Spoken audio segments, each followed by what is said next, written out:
Hi friends, welcome back to our channel. இன்னைக்கு நம்ம இந்த வீடியோல எதை பத்தி பார்க்க போறோம் அப்படின்னா, Tamil Nadu government arts and science college counselling 2024.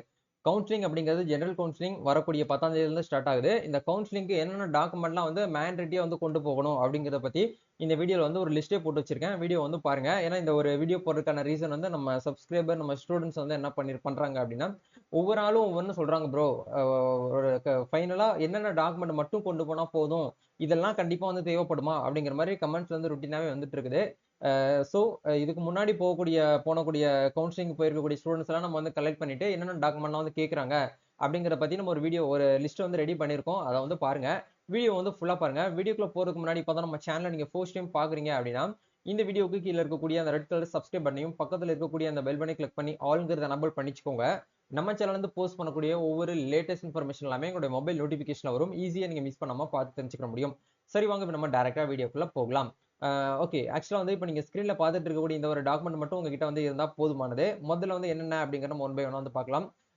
TN Gaza admission 2024 counselling அப்படிங்கறத பார்க்கும்போது நம்மளுக்கு வந்து ஜெனரல் கவுன்சிலிங், அதாவது வந்து இந்த ஸ்பெஷல் கேண்டிடேட்ஸ்லாம் இருக்காங்க பாத்தீங்களா, அவங்களுக்கு கவுன்சிலிங் வந்து போன மாசமே வந்து முடிஞ்சிருச்சு. இப்போ ஜெனரலா open first round cut off counselling அப்படிங்கிறது பார்க்கும்போது வரக்கூடிய கம்மிங் 10ஆம் தேதி, அதாவது ஜூன் 10ஆம் தேதி நமக்கு வந்து ஓப்பன் ஆகுது. கம்மிங் மண்டே நம்மளுக்கு வந்து ஸ்டார்ட் பண்றாங்க. நீ இது டிஎன்பிஎஸ்சி குரூப் 4 எக்ஸாம் வந்து கம்ப்ளீட் ஆன மறுநாள் வந்து என்ன பண்றாங்க அப்படின்னா வந்து ஃபர்ஸ்ட் ரவுண்ட் கவுன்சிலிங் வந்து ஸ்டார்ட் பண்றாங்க. இந்த ஃபர்ஸ்ட் ரவுண்ட் கவுன்சிலிங் வந்து பாத்தீங்கன்னா 5 நாள் நம்மளுக்கு வந்து நடக்குது. 10ஆம் தேதியில இருந்து 15ஆம் தேதி வரைக்கும் டைம் கொடுத்துருக்காங்க. அதுக்குள்ள நீங்க என்ன பண்ணணும் அப்படின்னா வந்து கவுன்சிலிங் வந்து அட்டன் பண்ணணும் அப்படிங்கறத சொல்றாங்க. கண்டிப்பா எல்லாருக்குமே வந்து கால் லெட்டர், கவர் லெட்டர் எல்லாமே வந்து அனுப்பிட்டு வராங்க. ஃபோன் மூலியமா, மெசேஜ் மூலியமா, மெயில் மூலியமா உங்களுக்கு அனுப்பிட்டு வராங்க. அதை பார்த்து தெரிஞ்சுக்கோங்க. நீங்க வந்து ஒரு 5 காலேஜுக்கு அப்ளை பண்ணிருக்கீங்க அப்படின்னா அட்லீஸ்ட் உங்களுக்கு ஒரு 3 காலேஜுக்காவது உங்களுக்கு வந்து கால் லெட்டர் அப்படிங்கிறது வந்திருக்கும். இதுல என்ன டாக்குமெண்ட்லாம் வந்து மேண்டேட்டரியா கொண்டு போகணும் அப்படிங்கறத பார்க்கும்போது ஒவ்வொரு காலேஜுக்கும் இப்ப இந்த லிஸ்ட்ல இருக்கக்கூடிய இது வந்து ஒரு காலேஜுக்கு மட்டும் நீங்க கொண்டு போனா பத்தாது. நீங்க 5 காலேஜுக்கு அப்ளை பண்ணிருக்கீங்க அப்படின்னா நீங்க போகக்கூடிய அந்த 5 காலேஜுக்குமே நீங்க வந்து கவுன்சிலிங் போறீங்கன்னு டிசைட் பண்ணிட்டீங்க அப்படின்னா கண்டிப்பா நீங்க என்ன பண்ணணும்னா இந்த டாக்குமெண்ட்லாம் தனித்தனியா நீங்க ரெடி பண்ணணும். பாஸ்போர்ட் சைஸ் போட்டோ அப்படிங்கறது பார்க்கும்போது வந்து ஒவ்வொரு காலேஜுக்குமே வந்து ஒரு 10 போட்டோ வந்து கேட்பாங்க. ஏன்னா வந்து ஸ்டார்டிங்லேயே உங்ககிட்ட வந்து கேட்டுருவாங்க. ஹால் டிக்கெட்ல ஒட்டுறதுக்கு, அதுக்கப்புறம் வந்து அட்மிஷன் ஃபார்ம்ல ஒட்டுறதுக்கு, அதுக்கப்புறம் வந்து பாத்தீங்கன்னா ஸ்காலர்ஷிப் ஃபார்ம்க்குலாம் ஒட்டுறதுக்குன்னு சொல்லிட்டு உங்களுக்கு தனித்தனியா வந்து கேட்க மாட்டாங்க. மொத்தமா அட்மிஷன் ஜாயின் பண்ணும்போதே வந்து ஒரு 10 போட்டோல இருந்து 15 போட்டோ வாங்கிக்குருவாங்க. அதனால நீங்க இப்பவே பாஸ்போர்ட் சைஸ் போட்டோ வந்து பாத்தீங்கன்னா ரெடி பண்ணி வச்சுக்கிறது நல்லது. அது லேட்டஸ்ட் பாஸ்போர்ட் சைஸ் போட்டோவா இருக்கணும். ஏன்னா இப்ப நீங்க வந்து ஸ்கூல் லைஃபை முடிச்சுட்டு பேச்சுலருக்குள்ள வரீங்க, அதாவது காலேஜ் லைஃப்க்குள்ள வரீங்க அப்படின்னா ஸ்கூல் யூனிஃபார்ம் போட்டோ நீங்க இந்த இடத்துல கொடுக்க கூடாது. ஒரு நல்ல ஒரு கேஷுவலான ஒரு ஃபார்மல் ட்ரெஸ் போட்டு ட்ரெஸ் கோடோட நீங்க என்ன பண்ணுங்க அப்படின்னா வந்து கொடுங்க. ஜென்ஸா இருக்கீங்க அப்படின்னா நல்லா நீட்டா வந்து பாத்தீங்கன்னா ஹேர்லாம் கட் பண்ணிட்டு முடிஞ்சா ஒரு கோட் போட்டு டை போட்டு அந்த மாதிரி போட்டோ கொடுங்க. நீங்க அதே இது உமன்ஸா இருக்கீங்க அப்படின்னா வந்து நல்ல ஒரு ட்ரெஸ் கோட் போட்டு ஒரு ஃபார்மலான ஒரு சுடிதார்ல நீங்க வந்து போட்டோ எடுங்க.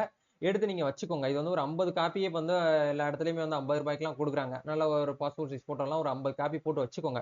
உங்களுக்கு ஹையர் எஜுகேஷனுக்கு எப்பயுமே வந்து ஸ்காலர்ஷிப் அப்ளை பண்றதா இருக்கட்டும், ஸ்டைஃபண்டுக்கு அப்ளை பண்றது, பேங்க் அக்கௌண்ட் ஓபன் பண்றதுக்கு, இது எல்லாத்துக்குமே பாஸ்போர்ட் சைஸ் போட்டோ வந்து பாத்தீங்கன்னா கண்டிப்பா கேட்பாங்க. அதை வாங்கி வச்சுக்கோங்க. இது வந்து ஃபர்ஸ்ட்.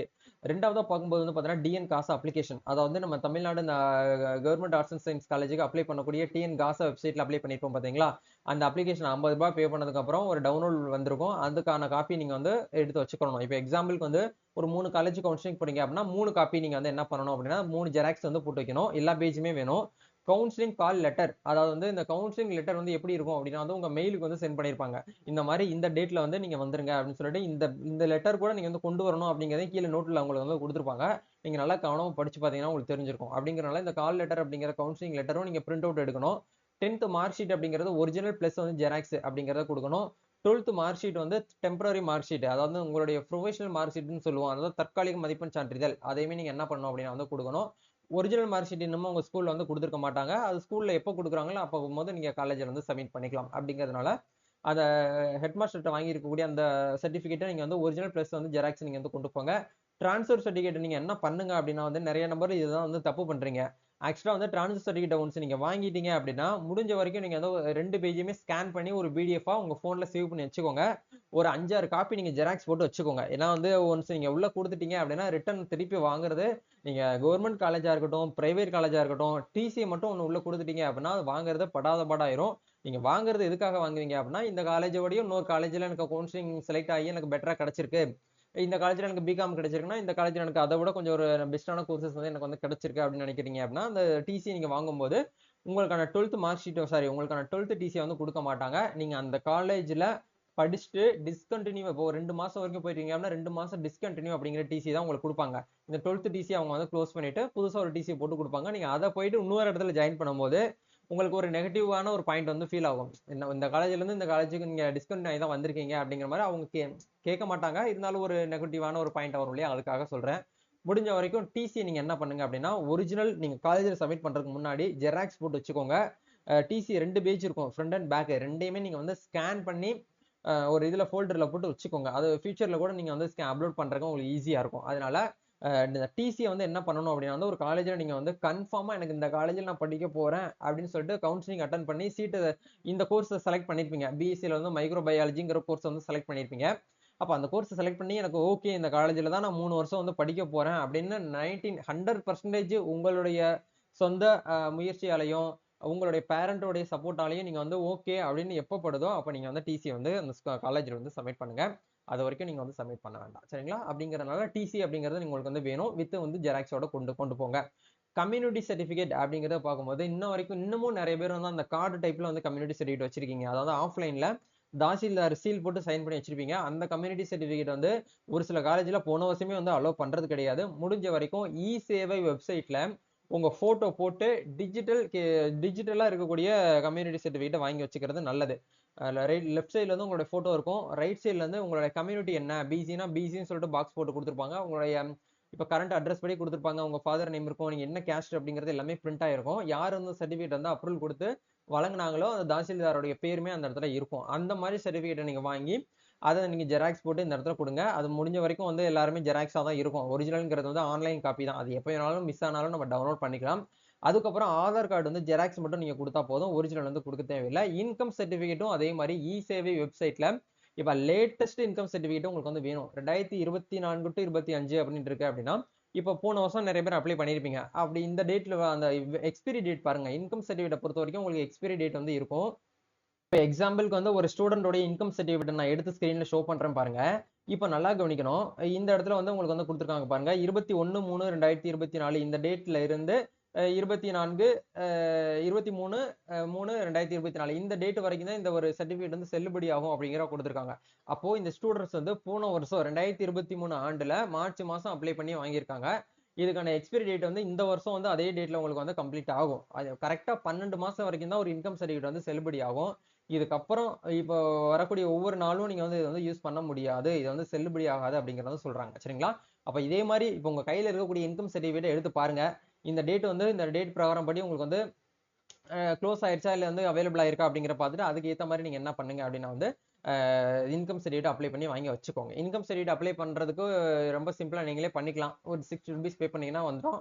அதை வந்து பாத்தீங்கன்னா ஒரு 3ல இருந்து 5 நாளுக்குள்ள உங்களுக்கு வந்து இன்கம் சர்டிபிகேட் வந்து அப்ரூவல் ஆயிரும். அப்படிங்கிற பட்சத்துல நீங்க இன்கம் சர்டிபிகேட் வாங்கி வச்சுக்கோங்க. அதுக்கப்புறம் இப்போ உங்களுக்கு வந்து 18 வயசு ஆக போகுது. ஏன்னா 17 வயசுல +2 முடிப்பீங்க. 18 வயசுல வந்து உங்களுக்கு காலேஜ் என்ட்ரி ஆகுறீங்க அப்படின்னா நீங்க உங்களுக்கு 18 வயசு கம்ப்ளீட் ஆயிடுச்சு அப்படின்னா நீங்க வந்து ஒரு இண்டிவிஜுவல் பேங்க் பாஸ்புக் நீங்க வந்து ஓபன் பண்ணி வச்சுக்கிறது நல்லது. இன்னும் உங்களுக்கு வந்து 18 வயசு ஆகல அப்படின்னா ஜாயிண்ட் அக்கௌண்ட் உங்க அம்மா பேர் உங்க அம்மா இல்ல அப்பா கூட வந்து ஜாயிண்ட் அக்கௌண்டா நீங்க வந்து ஒரு பேங்க் அக்கௌண்ட் ஓபன் பண்ணி வச்சுக்கோங்க.